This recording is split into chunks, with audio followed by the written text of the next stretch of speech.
So I'm going to be presenting some work which we've just finished this spring. We tagged our fish last year. It was quite a large acoustic telemetry study funded by a wind farm, Beatrice Offshore Wind Limited, which is, you might have seen it in the press, a big wind farm being built up off the north-east coast up by Wick. And this work was mainly to fill the licensing requirements for them to get permissions to build the wind farm.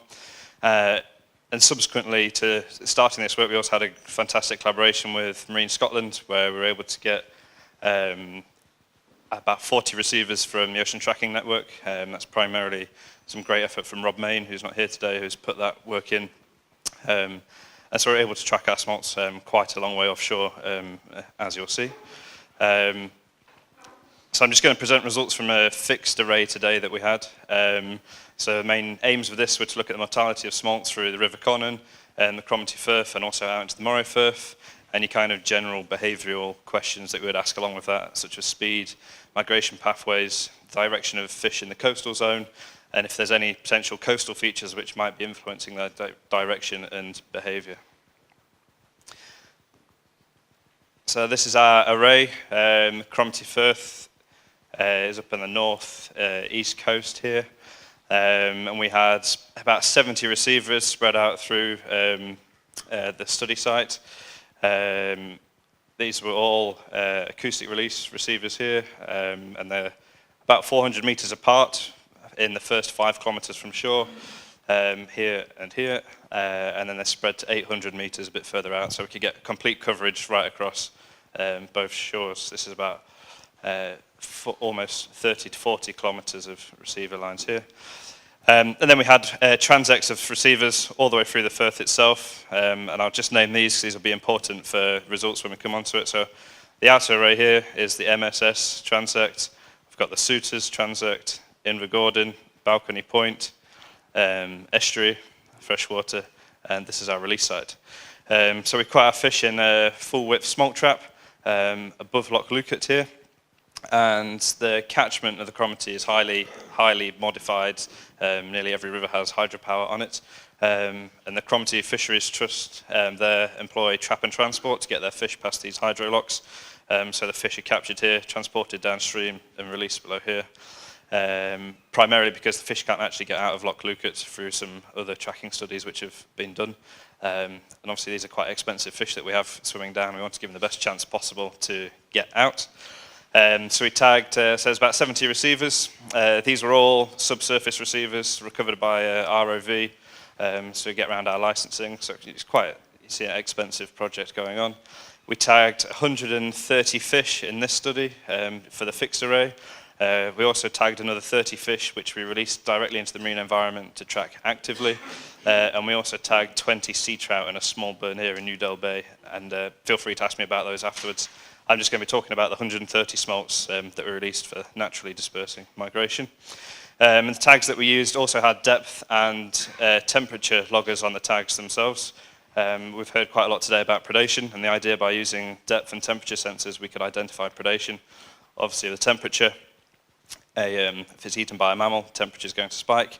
And the Firth here is reasonably deep in terms of averaging about 20 meters out here, and similar across the transect here. So we anticipated that smolts would be swimming in the surface waters, and if there's predation by fish, that we would see an abnormal depth pattern in the tags. And that's what we hope for that. The aims of this study are also to feed into the National Diadromous Fish Monitoring Strategy outlined by Marine Scotland. And one of the primary aims of that is looking at swimming depth of smolts. And so obviously with these tags, we could pick that up. So yeah, this is our array, and I'll fire straight into some results. So each chart here is just simple counts of fish per day at the different transects. So we've got our release groups, and you can see we tagged a proportion of fish that were caught within the trap each day. So if there's a large number of fish, we tagged proportionally more fish to try and replicate what was actually coming down in the smolt run. These are our release groups through the freshwater, estuary, out through the Moray Firth, and then the Marine Scotland line. Also, when we released our acoustically tagged fish, the rest of the trap from the trap and transport was released about 100 meters upstream. So there was the large cohort of fish which were coming down. We're all migrating together, is what we hoped for anyway. We didn't release our fish in the same spot because there's some well-known carnivorous trout in the location where they release the smolts, and so we wanted to try and avoid them as best as possible because we were more interested in the ocean marine behaviour than we were in being eaten by the brown trout. So you can see we tagged over around about a month, and as the fish come down through the freshwater and estuary, they're still reasonably spread out, not much of a pattern going on there. The river here is heavily hydropower impounded, and the releases are very, blocks of water coming down. It's not a natural discharge that comes down through this river. But you can see here between the estuary and the first receivers in the Firth that they're starting to bunch up these fish. So even though they've come down through into the estuary, reasonably spread out, and the space between these is about 4 or 5 kilometres, so not that far, and the fish have started to bunch up into about a 10-day period. And you can see that as these fish move further out through the migration, that they're bunching up quite significantly. And the fact 7th of May last year was really productive for smolts out in the Moray Firth there. So this is potentially some sort of predator survival avoidance strategy that they're undertaking, and this is something that we've seen in the results, which will come later on. So to get from release to the first from release here to the first estuary detectors, this is about 8-9 river kilometres. Took 4 days, and then to get from the estuary out to the marine Scotland, which is about 70 kilometres, only took 8 days. So once these fish started going, they really were migrating actively out into the marine environment. And so if we just have a simple look at the behaviour here after the data's been cleaned a little bit, we've got a detection sequence of fish as they're coming down. So it's released at the freshwater release site, it's detected at the freshwater receiver, the estuary, as obviously the fish is working its way through, Balcony Point, Invergordon, and then interestingly, it's been detected back at Balcony Point, so the fish has gone from here, back upstream to here. And you can see this does a couple of times throughout that sequence, so the fish is moving backwards and forwards in this area. And we think that's heavily influenced by tide, so the fish are being washed around in here by the tidal currents.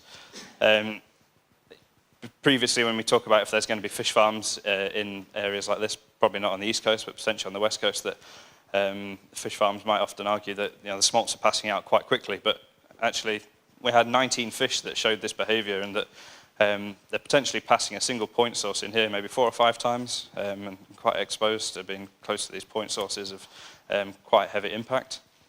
And again, to see that that's tide, we have the duration that a fish is detected within each of the receiver lines, and that as the tide is flooding, they're detected for significantly longer than they are when the tide is ebbing. So as the tide's coming in, the fish are actively fighting against the current to try and get through, and so they're detected for longer because they're holding relative position to the tide.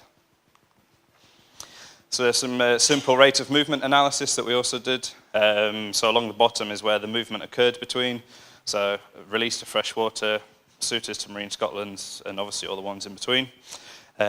And again, the fastest movements that occurred was in this Balcony Point to Invergordon line, going both ways. So that is between this section here, averaging about half a metre a second. But we can see we had fish travelling at over 1.4 metres a second, and obviously that's incredibly quick for a small smolts, again, given evidence that it's tidal influences which are causing this speed. And we tried to, as Angus mentioned, we tried to do a lot of modelling to look at rate of movement. We think that if faster fish have greater survival, that we want our fish to be moving as fast as possible, and if there's any factors we can use to predict this rate of movement. And the only thing that was significant in the whole modelling process was wind speed, but it was very, very small effect. 0.4% of the variation was accounted for by wind speed. And what we're actually seeing is that the tidal effect is overriding any other biological factors which are influencing their rate of movement throughout all of these zones. There's still quite a huge, big tidal effect out in the offshore arrays. If we were to remove the tidal effect, we might then see that larger fish swim faster, but certainly not here. It's tide is governing the rate of travel through the Firth and through the array that we had. So swimming depth, as I mentioned, that our tags had depth sensors on them, which is reasonably novel within the telemetry world for smolts. There's only a couple of the studies that have potentially picked this up. And every single detection here, one thing I didn't mention before is that we had just short of 2 million detections for the whole array, so quite big data sets that we're dealing with. Every single detection was in the top 5 meters of the water body, and particularly between, as the fish come out into the Firth and out into the marine line, the mean depth there is about 0.8 of a meter, so that these fish really are right in the surface waters. We didn't see any evidence for predation here. We had one fish that came through the Suitors transect at over 25 meters deep. Initially, we'd have thought that that was some sort of predation event. However, it was subsequently detected at the next array, swimming right in the surface waters again. And there was no reason why we could ultimately apportion that to predation, unfortunately. And so within the, looking at swimming depth there was a significant diurnal pattern shown throughout the data, in that fish were generally slightly deeper during the daytime and also a lot more varied in their depth, as opposed to at night, where the fish are a lot more constrained. I'd say it's a significant effect. We're talking over about half a meter variation here. So even though if we think that the fish are swimming deeper in the day to avoid predators, and even gulls are going to get down this deep to a meter and a half, so they're not really avoiding any avian predators here. And if we look at other studies, that actually what might be happening is that these fish are starting to feed already on their migration during the day. The way our array was set up, we weren't able to detect this, and if you set your array up slightly differently and you have continuous detections of fish, there's a study in, I think it was the States or Canada, have shown that the fish aren't swimming in a straight line during the day. They're kind of moving around a bit in abnormal patterns, which would suggest feeding, and then at night the fish are moving in a straight line and moving on the direction, on their migration, which is something we're seeing here. But nonetheless, this is a significant effect between the depth of fish in the day and night. And this is important for further work, that when we're trying to find smolts further out into the ocean, through trawl nets and things, that the nets really do need to be right in the surface. Certainly within our group, we knew the fish would be shallow. We didn't really expect them to be so shallow at 0.8 of a meter. Survival analysis, the one that everyone will be interested in, if it works, yeah. So this is our simple survival curve here. And again, so survival is determined by detection of fish at a receiver line, and we know our efficiencies of our lines from doing range tests, and also by, if we miss fish, say at Balcony Point, that are detected at Suitors, we know that the Invergordon line isn't working as well as it should. However, at our final line, we have no way of assessing this, so we use simulated models where we simulate fish swimming past a receiver, and we know how often the tag pings, we know how fast the fish are swimming, and that we can say within a reasonable chance how many fish we would have missed. And we worked out that to be around about just short of 10% of fish we would have missed at the Marine Scotland line. So even with spacing at 800 meters apart, we're still detecting quite a significant amount of fish. And we're seeing the same pattern as a couple of the talks before. We've got quite high freshwater mortality, and also this is put into relativity, so it's mortality per kilometre. I think when we're trying to compare between studies, we need to make it relative in the sense that we're looking at mortality per kilometre rather than just 50% survival or 60% survival as things. And so when we do this, even though we've lost quite a lot of fish here, 3.1% per kilometre, when we look in the wider literature, that's not too bad really. And certainly as we come out through into the marine environment, 0.4 there, 1.2% in the outer marine environment. This is generally really good survival. You see lots of Scandinavian studies, maybe up to 10, 15% per kilometre in some places. Certainly between 5 and 10% isn't uncommon. So we have our survival here, which is quite high. And I say it's quite high. We've only gone 70 kilometres from release, and we've already lost half of our population of smolts that have gone. And so it's interesting when we hear quite a few people talking about it's high seas mortality and Greenland are taking all our fish. Well, actually, we've lost half of them before we get here in 70 kilometres. And if we put that in relative terms, 50% in 70 kilometres is quite high. Those fish are going to travel, what, another 1,000 kilometres up north, then another 1,000 kilometres back. Yeah, to lose a further 50% over 2,000 kilometres is not a lot, really. That actually, most of the mortality is happening within these first hundreds of kilometres from the shore. And I think this is really something important that we need to pick up on, is that maybe we should be looking slightly closer to home as where potentially the issues are happening. what's this? So we tried to look at what influenced survival on an individual basis, and we were unable to do this. But we were able to do it for release groups. 5 minutes. So survival here is from release out to the Marine Scotland line. And we were able to do this within group survival, so the proportion of fish within each release group that survived. And it was highly predicted by an additive model between day of year of release and group size. And we can see this here, so red is high survival, yellow is low survival. And so large groups released early in the year had much higher survival than small groups released later in the year. But I said it's additive, so fish released earlier in the year, regardless of group size, had higher survival compared to fish released later in the year. And the same, fish released in large groups had higher survival than fish released in smaller groups. So that's a bit counterproductive to what was said yesterday, where fish are migrating earlier, and there's potentially this mismatch in temperature, where we're showing that actually if you migrate earlier, you've got a higher chance of survival out into the marine environment. Reasons for this mortality, obviously migration preparedness, there's a big change that's going on, and we really think this is actually predation. And the reason why we think that is because if it's migration preparedness, or this window of opportunity, you kind of see a survival curve like this, in the sense that the fish migrate early, aren't prepared for transiting into marine waters, and then you have this good opportunity window where there's high survival, and fish are entering the waters at optimum time, and then again it drops off it again in terms of survival. But we haven't seen that. We've seen a straight line going in the opposite direction, where survival is higher for early migrating fish, again indicating that this is likely to be predation. Have to be rapid here. We didn't see any evidence for predation events of high temperatures in tags or in depth tags of fish. We had one fish which was eaten by a seal in the active tracking, but we think the seal was kind of coming to the boat and just happened to be there when we released the smolt in the water, so not real mortality. So we need to be careful when we're actually apportioning to mortality that we see. Like Richard showed, that even though we see a lot of birds potentially eating smolts, in the relative terms, they're maybe not actually taking that many. So the last couple of slides here, coming into migration direction. So we all thought that, get to a map here, our fish would trot out at the suitors, kind of head up the coast and up into the Norwegian Sea, hugging the coastline. I think that was the general consensus across the majority of people who we spoke to. However, the fish did completely the opposite, and they came out of the Firth. These are receivers in that outer array, and the numbers of fish that were detected. And the majority of fish were detected right over on the east coast here. And if we look at that, this is right in the portion here. Where are these fish going? They seem to be going in slightly the wrong direction to head north, coming out along this coastline.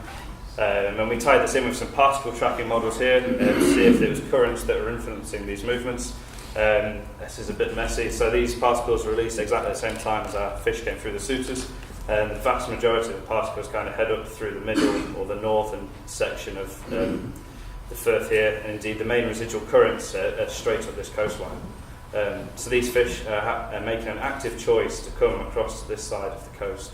They're swimming across currents and against currents to get across to this part of the coastline, which we didn't expect. And yeah, where do we go from here? We like to think we can use particle tracking models to predict further offshore movements of where the smolts are going to be, but we can't even get it right for the first 70 kilometres, never mind coming further out here. But it's interesting that these particles don't have any biological factors, so they don't have any swimming direction or vectors. But to get a particle from here to here, you have to tell it to swim east. And a smolt's not always going to swim east, it has to head north at some point. And so there's still quite a lot of work to go on here.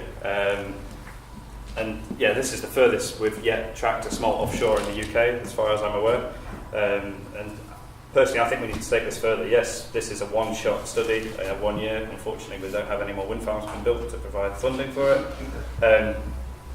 And there's been a lot of talk about repeating study years, which, yes, it's definitely true, but I think if you're able to do this sort of work, track a fish this far offshore, that we're raising completely new questions, which will hopefully bring subsequent funding in for these bigger arrays. And that when we look to the future, do we need to start moving away from actual survival to broken up transects and actually trying to look at migration direction? Interestingly, that these fish that have been detected here, we know that there's a strong west-east current heads right across this coastline. and that are these fish actually heading for this, for a bit of a conveyor belt up into the North Sea? If they are, fantastic, but how do they know it's there? They've never been there before or anything. So hopefully showed you today that telemetry gives us some great insights as to what goes on, and that in terms of mortality in the high seas, maybe we should actually be looking closer to home. And certainly within the AST post, hopefully we can start working towards this, progressing further. We've got numbers of receivers in Scotland to do this now, and also going the other way from Scotland across to Ireland, and that's hopefully something I'll be pushing for the next 2 years. Yeah, that's me. So I'd say if you want to talk about the active tracking and the sea cloud smolts, come and ask me afterwards.